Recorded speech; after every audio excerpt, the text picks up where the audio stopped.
The overall winner of the 2026 Bellmon Awards is the Tulsa Zoo for achievements towards their triple bottom line: people, profit, planet, through the scorecard, the region's first sustainability and tracking tool.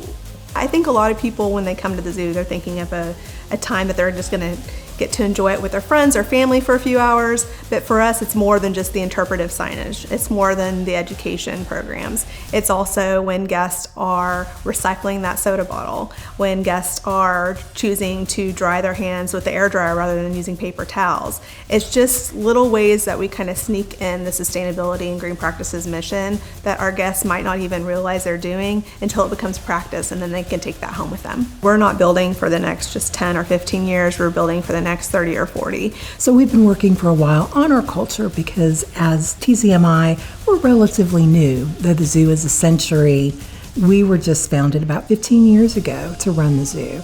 And that means we have work to do in developing the culture we want for the long term. Creating the staff engagement committee, which includes the earth-friendly track, really helps get staff directly involved.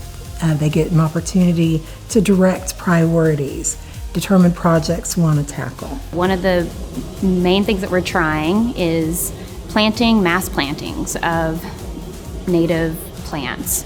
So instead of having small plants, we're doing very large masses of them and then trying to keep back the Bermuda and the Johnson and the weeds that we don't want in those beds by kind of overcrowding and shadowing out a lot of the Bermuda. Instead of using chemicals, we are outsourcing a lot of work from other companies that come in to help us get through those in our season of like really growing, when it's really green around here. So not only are we bringing in a bunch more parasitic wasps and butterflies and bees, but we're also helping everyone around here by not spraying all those chemicals. When we were building our new elephant exhibit, we knew that we wanted to allow our elephants to have access to water in a way that they would in the wild.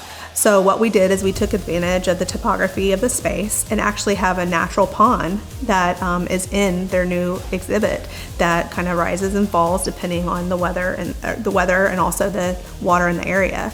We don't do anything just on a singular siloed purpose. It's an holistic look. How is the people that live in that part of the world, how does it affect them? How does it affect their livelihood? Are they able to learn something from this? Are they able to support themselves? Are they able to help be a part of the solution than just rather us going in and saying, you need to do X, Y, and Z to help save the species?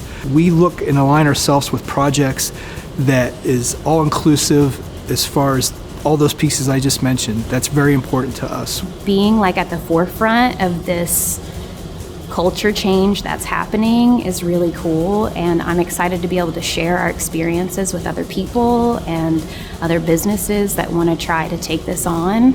You get to see a lot of wildlife that you've never seen before, the parasitic wasps and the butterflies that come around and the lizards and the little snakes, and it's so neat to see everything kind of come back to life, and then knowing that you're helping everyone else along the way is really cool. To me, it's about showing others that, hey, this isn't hard, this isn't impossible, and it can be repeatable, and it can be done over and over. So you should inspire to be like us.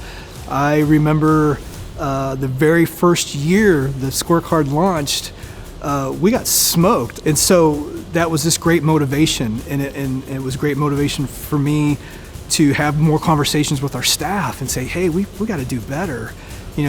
This paradigm needs to shift. This culture needs to shift quicker and better towards what we're trying to achieve here. We're coming on 100 years as an organization, and I think that our team, I'm so proud of their leadership in this space, and that they've been making it to where people don't only come out and see green practices and sustainability at the zoo, but the scorecard program allows us to also highlight how they can take it and make it in their own backyard. And I think that people should really continue to utilize this program and grow their footprint, because it doesn't just have to be the zoo. We don't have the biggest budget, we don't have the largest footprint, but there's others that have those types of things, and we're hopeful that they'll use the scorecard program to kind of impact their practices.